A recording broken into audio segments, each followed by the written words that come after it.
बोलिए प्रेम से श्री सद्गुरु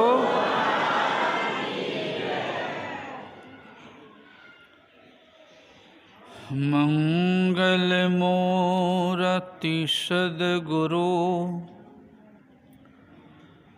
मिलवै सर्वाधार।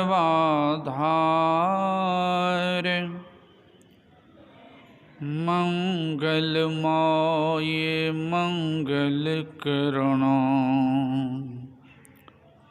बिनवो बारंबार।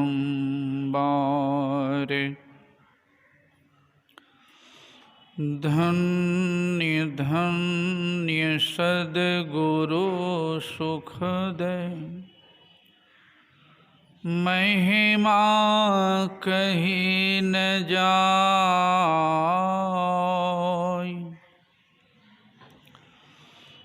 जो कछु कहूँ तुम्हारी कृपा मोते कछु न बसाय। जो कछु कहूँ तुम्हारी कृपा मोते कछु न बसाय। बोलिए प्रेम से श्री सद्गुरु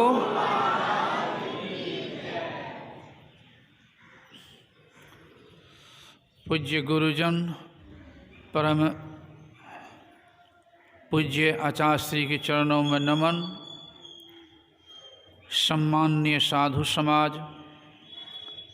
परम आदरणीय धर्म प्रेमी सज्जनों, पूजनीय माताओं एवं भक्तिमती धर्मशीला बहनों,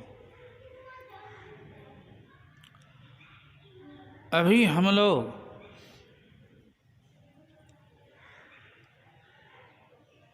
स्तुति के उपरांत रामचरितमानस सार सटीक द्वितीय सोपान अयोध्या कांड से पाठ में सुन चुके हैं और व्याख्या भी बहुत से विस्तार रूप से सुन रहे थे हम लोग।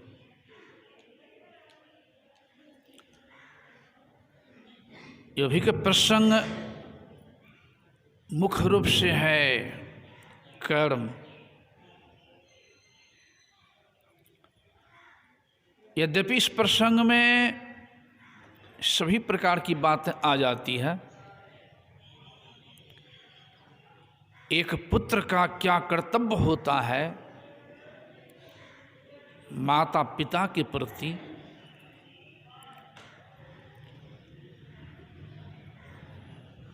ये भी आ जाता है समझ। क्योंकि पिता की आज्ञा पालन करने के लिए ही भगवान राम बन गए थे और वन में ही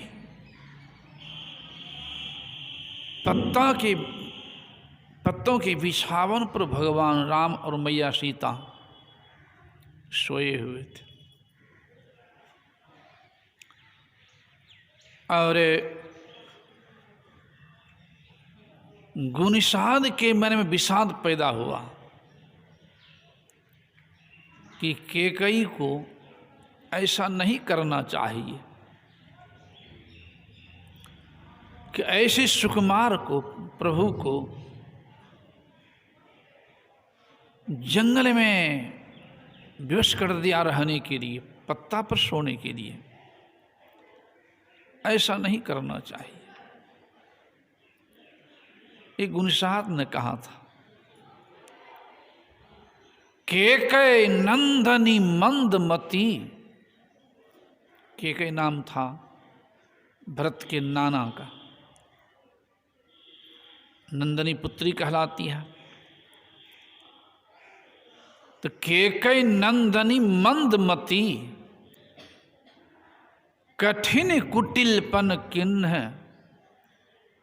अजेहि रघुनंदन जान की सुख अवसर दुख दिन, कि सुख के अवसर पर दुख दे दिए हैं, पत्ता पर सोने की विवश कर दिए हैं। एक केकई कही है। इसी पर लक्ष्मण जी ने कहा है, जबकि लक्ष्मण का प्रेम प्रभु राम के प्रति अगाध प्रेम था, तनी मनी नहीं, क्योंकि लक्ष्मण को वन नहीं हुआ था, वन हुआ था मात्र राम को, प्रभु राम को। लेकिन भाई भाई का प्रेम कैसा होना चाहिए, भाई के प्रेम के चलते लक्ष्मण जी बन गए हैं और वहाँ खड़े हैं, पहरा कर रहे हैं, और मैया सीता और प्रभु राम पत्ते पर सोए हुए। तो गुणसार जो का ऐसा नहीं करना चाहिए, तो ऐसे प्रेम प्रभु के प्रति तब लक्ष्मण जी कह रहे हैं कि नहीं गुणसार ऐसा मत कहो, ऐसा मत कहो। लेकिन बोले हैं मधुरवाणी में, बोले लखन मधुर मृदु बानी, अज्ञान वैराग भगति रस सानी। लेकिन सही बात कह दिया, काहु ने को सुख दुख कर दाता, निज कृत कर्म भोग सुनु भ्राता।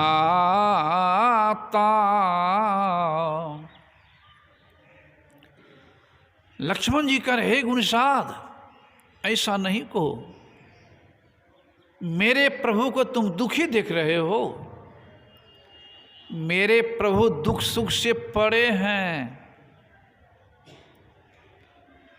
फिर कह रहे, हे गुणसाद, मेरे प्रभु को तुम पत्ता पर देख रहे हो, पत्ता पर मेरे प्रभु की माया है, मेरे प्रभु तो कन कन में व्यापक है, जिनसे कहीं खालियो नहीं है। ये तो दुनिया को दिखाने के लिए लीला कर रहे हैं, खेला कर रहे हैं, संसार के लोगों को ज्ञान दे रहे हैं कि ऐ संसार के लोगों, जब मैं दुख भोग सकता हूं तो तुम किस गिनती में हो, इसलिए कर्म को सुधारो। और हे गुणसाद, ये मेरे प्रभु ने संसार को ज्ञान देने के लिए नारद बाबा से श्राप लिए हैं, इनको देने लिए हैं, उस तरह से भांज बनाए हैं। और कहाँ सुना दिए वहाँ आगे की, कि प्रभु ने, ये तो प्रभु की लीला है। सुने होंगे विष्णु अवतार की ही बात, मोह हुआ था नारद जी को कि मैंने विजय प्राप्त कर लिया हम मन पर, तो प्रभु ने लीला कर दिए थे और रच दिए थे।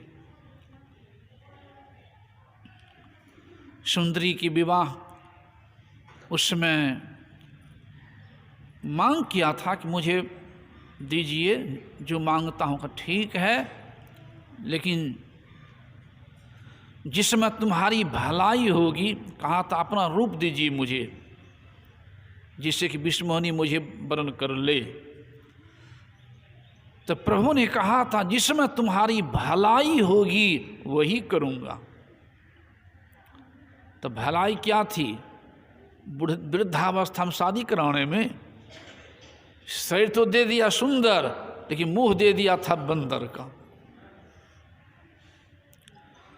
विषमोहिनी वर्ण नहीं की,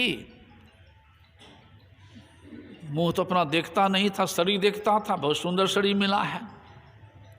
अब कुदक रहा इधर से उधर। अरे गन्ने का देखो अपना मुंह, न दौड़ते हो किधर से उधर। देखा तो मुंह बंदर का, क्रोध आ गया। तो क्रोध में तो अबोधन हो जाता है, अब प्रतिशोध की भावना जग जाती है। और भगवान आए, विषमोहिनी को लेकर चल दिए हैं शादी करके। अब क्रोध में आया, अब भगवान को श्राप लेना था न, घूम करके सामने आ गए। नारद जी ने कहा कोई ठीक नहीं किया, मैं ठीक करके छोड़ूंगा। कहा तुमने मुझे बंदर का मुंह दिया है, और यही बंदर तुमको काम देगा। मुझे पत्नी के विरह में दुख दिया है, तुमको भी पत्नी के विरह में दुख भोगना पड़ेगा। यद्यपि संत भगवान श्राप से परे होते हैं, फिर भी मर्यादा नहीं तोड़ते हैं। हम मर्यादा रखने के लिए भगवान कहते हैं सांप शीश धरी हर्ष ही है। प्रभु ने स्वीकार किया, सांप शीश धरी हर्ष ही है, प्रभु सुर कारज किन्न। देवता काज करना था, देवता का संहार करना था, सीता को उद्धार करना था, लीला करनी थी उन्हें। तो वही याद दिला रहे हैं लक्ष्मण जी कि मेरे प्रभु ने स्वेच्छा से स्वीकार किए हैं नारद जी के श्राप को, और लीला कर रहे हैं, खेला कर रहे हैं, दुख सुख से पड़े हैं, लेकिन दिखा तो रहे हैं कि मैं भोग रहा हूं। वही पाठ में जो हुआ है, कर्म की रहस्य बड़ा गहन है। कर्म के रहस्य बड़ा गहन है। सत्संग सुनना भी एक कर्म है, सुनाना भी एक कर्म है, सत्संग में आकर गप करना भी एक कर्म है, सुनने में सहयोग करना भी कर्म है, और सुनने में बाधा कर देना भी एक कर्म है। तो सत्संग में आना भी कर्म है, और सिनेमा हॉल जाना भी कर्म है, उपकार करना भी कर्म है।